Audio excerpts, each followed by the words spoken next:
പരിചിതമായ ജീവിത പരിസരങ്ങളിൽ നിന്നും പരാജിതരായ മനുഷ്യരെ ഒരു ഭൂതക്കണ്ണാടിയിലെന്ന പോലെ അയാൾ നമുക്ക് മുന്നിൽ ഇത്തിരി വലിപ്പത്തോടെ തന്നെ നിർത്തി. ബൗദ്ധിക വ്യായാമങ്ങൾ എഴുത്തിന്റെ പടിപ്പുരയ്ക്ക് പുറത്തു നിർത്തിയ ചുറ്റുമുള്ള ഓരോ സാധാരണക്കാരനോടും ലോഹ്യം പറഞ്ഞ എത്രയോ തനിയാവർത്തനങ്ങൾ അദ്ദേഹം മലയാളിക്ക് സമ്മാനിച്ചു. കിരീടവും ചെങ്കോലും നഷ്ടപ്പെട്ടപ്പോഴും കന്മതങ്ങൾക്കായി താഴ്വരകളിൽ ചേക്കേറിയപ്പോഴും കണ്ണീരുപ്പ് കലർന്ന മിഴികളുമായി തിരശീലയിൽ നമ്മെ വരവേറ്റപ്പോഴും അയാളുടെ നായകന്മാർക്കായി ക്ലാസും മാസും ഒരുപോലെ കൈയടിച്ചു.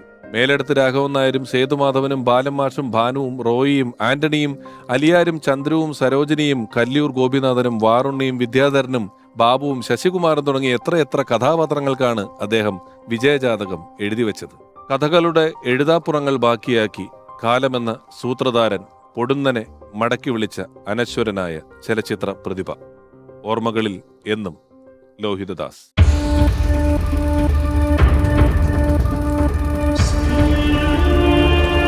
ചോക്കുമലയിൽ ഇരിക്കുന്നവൻ ഒരു ചോക്ക് കഷ്ണം അന്വേഷിച്ചു പോയ കഥയുണ്ട്.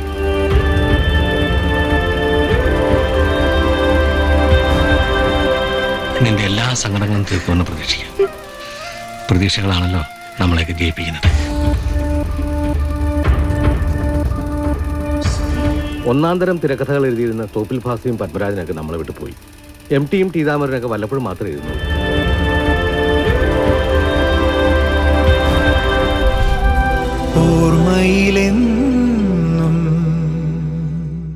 നമസ്കാരം. എൻ്റെ സിനിമാ ജീവിതത്തിൽ ഒരുപക്ഷെ ഏറ്റവും വലിയ സ്വാധീനം ചെലുത്തിയ ആള് ആരാണെന്ന് ചോദിച്ചാൽ വിരലിൽ എണ്ണാവുന്ന കുറച്ചു പേരിൽ ഒരാൾ തീർച്ചയായിട്ടും ലോഹി സാറാണ്.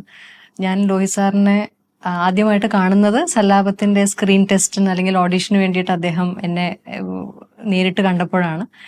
അപ്പോൾ ഈ സിനിമയെക്കുറിച്ചും കഥാപാത്രത്തിനെ കുറിച്ചും ഒക്കെ പറയുന്നതിനോടൊപ്പം എനിക്ക് ഒരുപാട് ബഹുമാനം തോന്നി അല്ലെങ്കിൽ അത്ഭുതം തോന്നിയ ഒരു കാര്യം, ഓരോ സീനും ഒരു കഥാപാത്രത്തിനെ കുറിച്ച് പറയുമ്പോൾ ആ സിനിമയിലുള്ള കഥാപാത്രത്തിന്റെ ഭാഗം മാത്രമല്ല, ആ കഥാപാത്രം ജനിച്ചത് തൊട്ടുള്ള ഓരോ ഘട്ടവും അദ്ദേഹത്തിന് വളരെ കൃത്യമായിട്ട്, ഇപ്പൊ സല്ലാപത്തിലെ രാധ എന്ന് പറഞ്ഞ കഥാപാത്രത്തിന്റെ കാര്യം എടുക്കുകയാണെങ്കിൽ രാധ ജനിച്ചത് എവിടെയാണ്, രാധയുടെ കുട്ടിക്കാലം എങ്ങനെയായിരുന്നു, കുട്ടിക്കാലത്ത് ഉണ്ടായിരുന്ന ഇഷ്ടങ്ങളും ദേഷ്യങ്ങളും വാശികളും ഒക്കെ എന്തായിരുന്നു എന്നുള്ളത് വരെ ലോഹി സാറിന് വളരെ കൃത്യമായിട്ടുള്ള ധാരണ ഉണ്ടായിരുന്നു. അപ്പൊ എന്നെ പോലെ ഒരു പുതുമുഖ നടിക്ക് അതൊരു പക്ഷെ അറിഞ്ഞോ അറിയാതെയോ ഒരുപാട് സഹായിച്ചിട്ടുണ്ട് എന്നെനിക്ക് ഉറപ്പാണ്. ലോഹി സാറിന്റെ 3 കഥാപാത്രങ്ങൾ ആണ് എനിക്ക് ചെയ്യാൻ ഭാഗ്യം ലഭിച്ചിട്ടുള്ളത്. സല്ലാപം, തൂവൽ കൊട്ടാരം, കന്മദം. ഇന്നും ഞാൻ ചെയ്തിട്ടുള്ള സിനിമകളെ കുറിച്ച് സ്നേഹത്തോടെ സംസാരിക്കുന്ന പ്രേക്ഷകരിൽ എല്ലാവരും ഒരു എന്താ പറയുക, ഒരു വ്യത്യാസവും ഇല്ലാതെ എല്ലാവരും എടുത്തു പറയുന്ന ഒരു കഥാപാത്രം കന്മദത്തിലെ ഭാനുവാണ്. അപ്പോൾ അങ്ങനെയുള്ള വലിയ കഥാപാത്രങ്ങൾ എന്നെ പോലെയുള്ള വളരെ എക്സ്പീരിയൻസ് കുറഞ്ഞ ഒരു നടിക്ക് വിശ്വാസത്തോടെ നൽകിയ ലോഹി സാറിനോട് എത്ര നന്ദി പറഞ്ഞാലും മതിയാവില്ല. ലോഹി സാറ് ആദ്യമായിട്ട് സംവിധാനം ചെയ്ത ചിത്രമാണ് ഭൂതക്കണ്ണാടി. അതിൽ ഇത്രയും ശക്തമായൊരു സ്ത്രീ കഥാപാത്രത്തിലൂടെ എനിക്ക് അഭിനയ രംഗത്തേക്ക്, എൻ്റെ 2ാമത്തെ പടമായിരുന്നു, എന്നാൽ പോലും എന്നെ ഇപ്പോഴും ആൾക്കാർ അറിയുന്നത് സരോജിനിയായിട്ടാണ്. അദ്ദേഹം ഒരു സ്കൂള് തന്നെയായിരുന്നു എന്നെ സംബന്ധിച്ച്. എൻ്റെ അഭിനയ ജീവിതത്തിലേക്ക് എൻ്റെ ഒരു ഗുരുനാഥനായിരുന്നു. എന്താ പറയുക, ഈച്ച് ആൻഡ് എവറിത്തിങ്, നടക്കുന്ന കാര്യമാവട്ടെ, നിൽക്കുന്ന കാര്യമാവട്ടെ, ഇരിക്കുന്ന കാര്യമാവട്ടെ, അങ്ങനെ എല്ലാം പഠിപ്പിച്ചു തന്ന ഒരു ഗുരുനാഥനായിരുന്നു.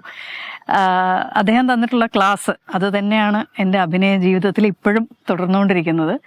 പിന്നെ എനിക്ക് തോന്നുന്നു അന്ന് എനിക്ക് ഒരു വലിയൊരു എന്താ പറയുക, ഒരു സന്തോഷകരമായ ഒരു അംഗീകാരം എന്ന് തന്നെ പറയാം. എനിക്ക് സംസ്ഥാന അവാർഡ് കിട്ടി. അതിനേക്കാട്ടിലും വലിയൊരു അംഗീകാരം എന്ന് പറയുന്നത് ലോഹി സാറ് തന്നെ അന്നത്തെ ഫിലിം ഫെയറിൽ എഴുതിയിരുന്നു, മലയാള സിനിമയിലെ സ്മിത പട്ടേൽ എന്ന് എന്നെ പറ്റി. അതെനിക്കൊരു ഭയങ്കര വലിയൊരു അംഗീകാരമായിരുന്നു.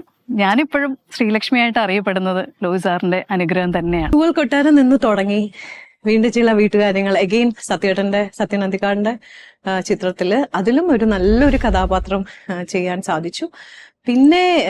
പിന്നെ ഞാൻ ലോഹിട്ടന്റെ പടം എന്ന് പറയുന്നത് അരയന്നങ്ങൾ വീട് ലോഹിട്ടൻ ഡയറക്ട് ചെയ്തിട്ടുള്ള ഒരു മൂവിയിലാണ് ചെയ്യുന്നത്. പിന്നെ സാറിന്റെ തന്നെ ലോഹിട്ടന്റെ ഡയറക്ഷനിൽ ചെയ്യുന്നത് കസ്തൂരിമാൻ എന്ന ചിത്രത്തിലായിരുന്നു. അതില് മീര ജാസ്മിന്റെ ചേച്ചി കഥാപാത്രം. ശരിക്കും ലോഹിട്ടന്റെ കൂടെ വർക്ക് ചെയ്യുമ്പോഴത്തേക്കും ഈ അഭിനയിച്ചൊക്കെ കാണിച്ചു തരും. ചില പോർഷൻസ് ഒക്കെ പുള്ളി എഴുതി വെക്കുന്നതിന്റെ ആ ഒരു കൺസീവിങ് ലെവലിലേക്ക് എത്തിയില്ലാത്ത പക്ഷം അദ്ദേഹം അത് കാണിച്ചു തരാം. അത് എത്ര വലിയ ആക്ടേഴ്സിന്റെ അടുത്താണെന്നുണ്ടെങ്കിലും അത് പറഞ്ഞു കൊടുക്കുന്ന ഒരു രീതി, ഭയങ്കര സൗമ്യനായിട്ടുള്ള സൗണ്ടേ ഉണ്ടാവില്ല ലൊക്കേഷനിൽ. ലോഹിയേട്ടന്റെ എന്താ പറയുക, ആ രൂപം പോലെ തന്നെയാണ്, വളരെ നിശബ്ദനായി, സൗണ്ടുകളൊന്നുമില്ല. നമ്മളടുത്തൊക്കെ ഒരു ആർട്ടിസ്റ്റുടെ അടുത്തൊക്കെ അദ്ദേഹം വന്ന് അങ്ങനെയൊന്നും പറയേണ്ടതോ അങ്ങനെ ഒരു വളരെ സൗമ്യനായിട്ട് നിൽക്കേണ്ട ഒന്നും, ഒരു അത്തരം വലിയ ഉയരങ്ങളിൽ നിൽക്കുന്ന ഒരു വ്യക്തിയായിരുന്നു.